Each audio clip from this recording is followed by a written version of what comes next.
Chapter 16, In the Mouth of the Dragon. Can't get much worse than this, actually, in the dragon's mouth. Hiccup fell into the dragon's mouth and its teeth snapped shut behind him like prison doors. So he's actually in the dragon's mouth. He was falling through complete darkness, surrounded by a smell so awful it was suffocating. And they jerked to a sudden halt as the back of his shirt caught on something and held. Hiccup hung there in the darkness, swaying gently. By 1,000 to 1 chance, his shirt had caught on a spear still stuck in the dragon's throat since his Roman banquet. So do you remember I said that the dragon had swallowed this Roman legion? Well, that's one of the spears of one of the Romans, and it got stuck in the dragon's throat. And you see Hiccup, by total luck, the back of his shirt is caught on that spear. How lucky was that? Hiccup's foot brushed against the wall, what he presumed was the dragon's throat, and the dragon's digestive juices stung like acid, so Hiccup snatched his foot away. Above him, Hiccup could hear the dragon's great tongue sloshing and lunging about his mouth, trying to find Hiccup so he could crunch him to death. Oh, he hadn't intended the dragon to swallow him whole.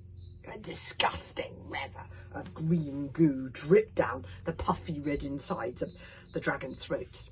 And just across from where Hiccup was hanging, green-yellow steam was puffing out of 2 holes in the slimy wall.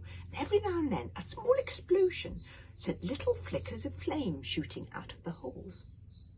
How interesting, thought Hiccup, who was strangely calm, because he couldn't quite believe this was really happening.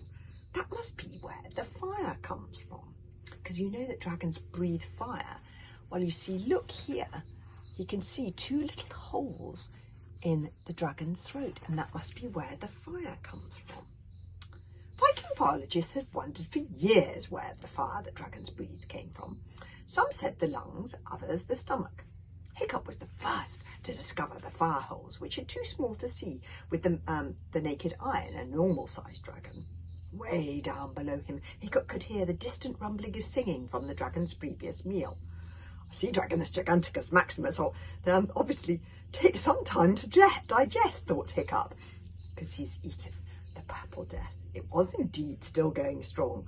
Humans can be bland, but if you have some salt to hand, a little bit of brine will make them taste divine. The spear was gradually bending over with Hiccup's weight. It was only a matter of time before it broke and he fell to join the breezy optimist in the stomach below. What was worse, the fumes and the heat and the smell were starting to confuse Hiccup so that he no longer really cared. The terrible noise of the dragon's heart beating had entered into Hiccup's chest and forced his own heart to follow the same rhythm. A dragon has to live, after all, he found himself thinking. And then he remembered the dragon's words to him as he stood on the cliff top. You'll find that you come round to my point of view once you're inside me. Oh no, thought Hiccup, the dragon's digestion. It's already working.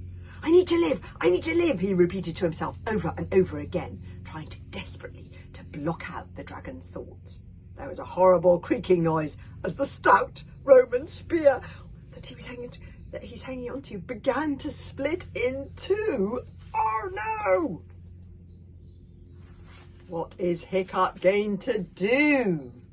And chapter 18 is called The Extraordinary Bravery of Toothless. But we'll have to hear that tomorrow. I'm glad Toothless is going to be brave. We can find out what happens.